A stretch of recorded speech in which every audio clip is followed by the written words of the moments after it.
7th Street and taken to University of Chicago. So the younger man was shot in the head and the other in the right arm. Around the same time, 2 other men were wounded in the arm in a drive-by shooting in the West 39th Place in Brighton Park neighborhood. About 15 minutes later, 24-year-old man was shot in the leg and taken to Jackson Park Hospital. It says that the man told the police he was talking on his phone when he heard a single shot and realized he was wounded. That's not the first story. I remember earlier in the summer stories about that, just rash of shootings all within a short period of time, and people were just walking down the street on their phones. So it says here, earlier Thursday evening, 4 men were wounded in a shooting in Little Village around 5:20 p.m. They were strolling along the South Kedzie Avenue when at least one person inside a vehicle with others opened fire.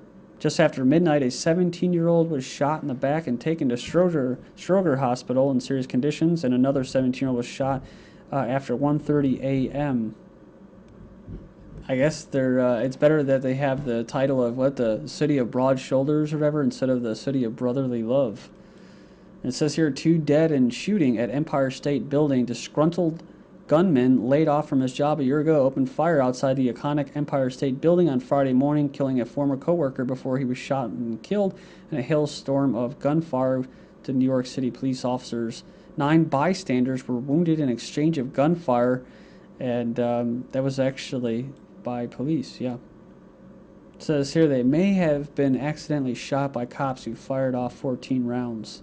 How about that mentally ill guy that I just reported on recently that was shot, I don't know how many times, I think it was, would they say, shot 30 times? I didn't watch the video, but a viewer did watch it, and it was something like, from what he described, like RoboCop. These guys, like, one guy actually used up his full clip. The guy went down after a few shots, and then they just kept firing and firing. He said it was just very disturbing. Unfortunately, I covered this before along the recent shootings. And I think what the powers that be want right now more than anything is these people to go on these desperate shooting rampages due to the economy, to go after their bosses. I made that point or argument about 2 weeks ago, and we're just going to keep seeing more of it. So this says here, does the recent spree killings say something about our society, or are they isolated incidents? People are saying that people are becoming every day more desperate. There's no such thing as isolated incidents. It's the economy.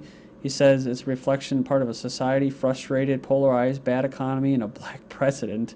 Again, like I said, that's another sob to put him in there. It says here, unfortunate incidences that will escalate as desperation grows. It's not just the economy, but frustration with the government. So, Boulder, Colorado University students can pack pistols this term. Officials worried after court nixes campus gun bans. This is kind of surprising. Students arriving for classes at the University of Colorado in Boulder this term could be packing more than pencils and books. Due to a Supreme Court decision, students can now bring their guns to school. So the court ruled that the university's ban on guns was unconstitutional. Weapons must still be concealed, can only be carried by a permit holder who's at least 21 years old. That's kind of weird, because aren't most of the people that go to college 18 to 21 or whatever? And cannot be brought to undergraduate dorms or sporting events. So, of course, the mostly communist or liberal campus officials, university officials, now that's a bureaucracy if you've ever been into college, says here, we're more concerned about someone who's not experienced or trained in the use of a handgun getting access to one by accident or purpose and possibly causing injury to themselves or others. What about the cops that accidentally shot 9 fucking people in the Empire State Building shooting?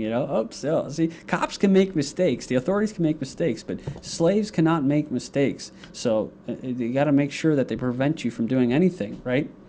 It's always in the name of keeping you safe from yourself.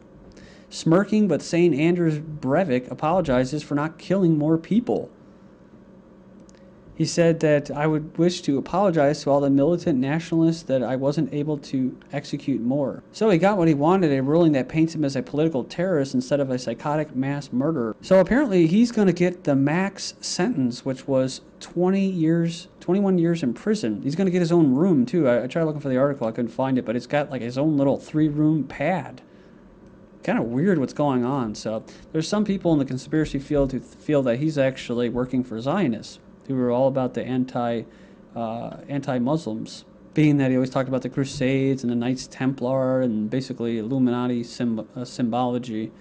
It says here, biology gives American psychopaths a legal break. They're talking about something called neuroscience or neurobiology. It says here, criminal psychopaths in the U.S. whose lawyers provide biological evidence for their brain condition are more likely to be sentenced to shorter jail terms than those who are simply said to be psychopaths. The researchers from the University of Utah who conducted the study said they had problematic implications for how brain science might affect criminal justice in the future. So just keep an eye on James Holmes to see what happens with him. He was actually studying neuroscience, and again, who really knows what was behind it, the whole conspiracy thing, but it's not good for the future of humanity, because it means you won't be responsible for your actions. So yeah, traditionally neuroscience has been seen as a branch of biology, and has to do with psychology. It's a whole blend of things. A thief barges 3-year-old girl to ground to steal her iPad after waiting for her mother to turn her back. So yeah, says they said they spotted the female thief loitering in the shadows of an alleyway with a man in the moments before she struck. So they believe the attack was premeditated, and the couple had targeted her family because they knew the young child would be unable to put up a fight. And apparently it was a $900 tablet. Man, those things are expensive. A father is admitted to throwing a 3-month-old daughter to her death from a bridge. Accused of throwing his daughter off a bridge repeatedly, confessed to doing so to investigators in New Jersey. Then in New Jersey, a mom decapitates a toddler's son. Siobhan Thomas recently regained custody of the boy. It says here the New Jersey mother killed herself after decapitating her 2-year-old son just months after the child welfare workers returned the boy to her. So is it because the state didn't keep detaining the boy? I think it has to do with family, dude. Where's the family in all this? So it says here, woman 91 dies after her daughter left her on the toilet for days. So then you could say, oh, well, see, this is what happens when you leave them in the hands of the family members. But it says that after she was left sitting on the toilet for 2 days, has been charged with manslaughter. So she doesn't look like a very friendly person. But what about the NHS in England, right? Their hospital healthcare system. Hospitals could be using care pathway to hasten deaths of elderly to save money. So again, I'm just trying to show here, as far as, authorities, okay, slaves, not okay. A Tibetan monk has been tortured in prison, says a rights group. Said he was beaten, tortured, and imprisoned after his arrest in the area that had become a flashpoint for a wave of protests against Chinese rule, said on Thursday. He is accused of sharing photographs and information about the self-immolation of a monk or Tibetan who last October became the first woman, I remember that, to set herself alight as part of the wave of protests. Yeah, there's been almost, 35, almost 40 Tibetans and monks that have killed themselves, burned themselves in the past, year? Then we have MP wants journalists fined for mistakes. Federal Labor, this is in Australia, of course, back